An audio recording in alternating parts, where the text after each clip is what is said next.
ایک ڈاکٹر خان ہے ناندیڑ سے، وہ پوچھتے ہیں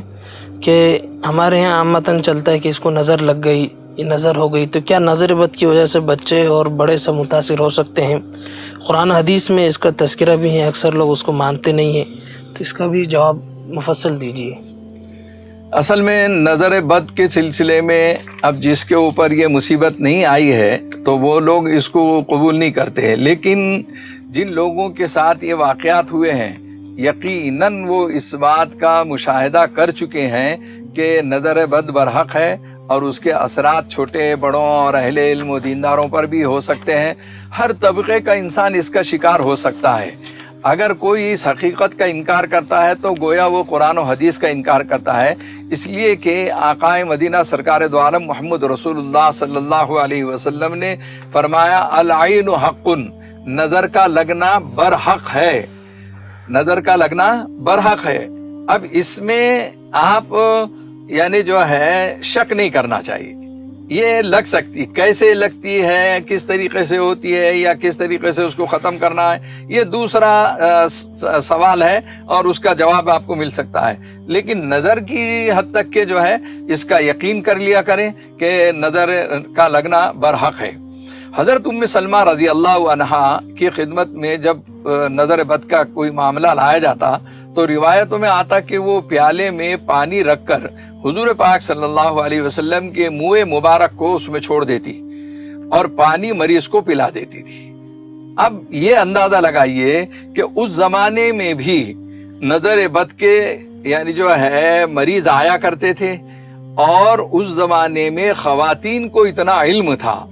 وہ الحمدللہ یعنی اللہ کے رسول صلی اللہ علیہ وسلم کے قریب رہنے پر علم دین حاصل کرتی تھی۔ روحانی دنیا کے جو کالم آپ سن رہے ہیں وہ بھی اس زمانے میں مذاکرے اور تذکرے میں آیا کرتے تھے۔ یہی وجہ ہے کہ ام سلمہ نے جب حضور پاک صلی اللہ علیہ وسلم سے کسی وقت پوچھا ہوگا، آپ صلی اللہ علیہ وسلم نے ان کو عمل بتایا ہے، تو آپ صلی اللہ علیہ وسلم کے بتلائے ہوئے عمل پر وہ جب بھی کوئی لے کر آ جاتا کہ اس کو نظر بد لگ گئی ہے تو وہ اس کو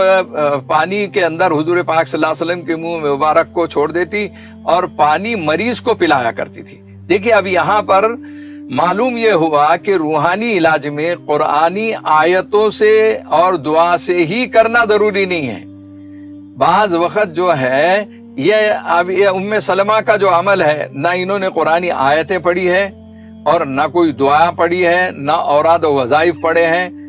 بلکہ حضور پاک صلی اللہ علیہ وسلم کے منہ مبارک کو انہوں نے اس قابل پایا کہ اس سے توڑ ہو سکتا ہے۔ یہی وجہ ہے کہ حکمہ جو ہے فلاں جڑی بوٹی سے اس کا توڑ ہو سکتا ہے، یہ بیماری دور ہو سکتی ہے، اس پتے سے دور ہو سکتی ہے، اس پھل سے دور ہو سکتی ہے۔ وہ لوگوں نے بہت ساری چیزیں یعنی جو ہے ایسے ہی کسی مستند واقعات کو دیکھ کر یہ کوششیں کی، اور دنیا کے اندر جو ہے حکمت یونانی لائن ایک شروع ہو گئی اور الحمدللہ بہت ترقی کر لیا ہے۔ تو بہرحال حضرت ام سلمہ رضی اللہ عنہا کا یہ عمل ہے، اور وہ مریضوں کو جو ہے باذن اللہ فائدہ ہو جایا کرتا تھا۔ مشکات شریف جلد نمبر 2 میں کتاب الطب والرقیٰ، اس کے اندر جو ہے آپ اس کی اور مزید تفصیلات دیکھ سکتے ہیں۔ قرآنی آیتوں کو پڑھ کر بھی دم کرنے سے شفا ملتی ہے۔ یہ ایک عمل ہو گیا حضرت ام سلمہ کا،